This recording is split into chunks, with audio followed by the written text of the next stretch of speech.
So I think with GIS, what I was really impressed with was the network they have out in Melbourne, out in New York, out in Miami, you know, and obviously with our base in the UK, home of football, Wembley Stadium, you know, some of the best practices from the footballing world, or if we look at it from a European football with UEFA, FIFA, the FA, and the Premier League, you know, the most valuable product out there right now, from our point of view, being selfish, we have the systems in place here that we could look at. We could look at some of the case studies, some of the best practices.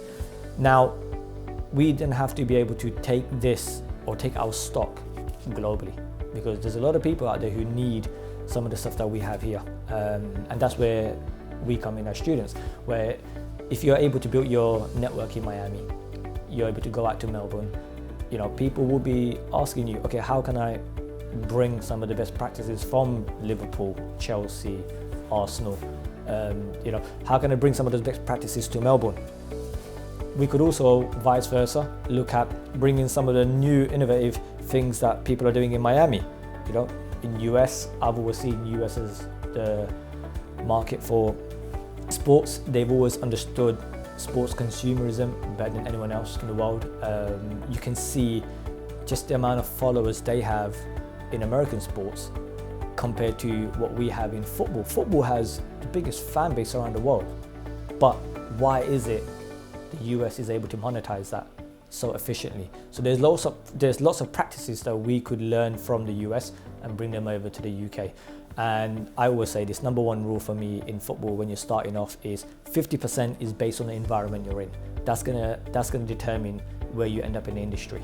You know, so if you're in with the right people and you're in and around the main key cities like so Melbourne, Miami and New York, with the World Cup coming over to the US, you know, without looking at just the football itself, the US market is about to explode in sports. You know, the growth there has been phenomenal.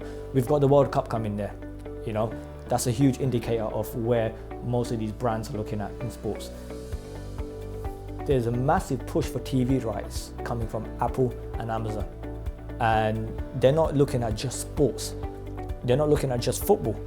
They want to integrate live sporting events into their actual products. So again, these are some of the best practices coming from the US. You know, we've got Major League Cricket, which is about to take off in the US. We've got Formula One out there. Not to mention the stuff that happens in entertainment, the crossover, the culture connection with music, with Rock Nation heavily being involved in AC Milan, you know, and the fashion world, getting more and more footballers walking the runways.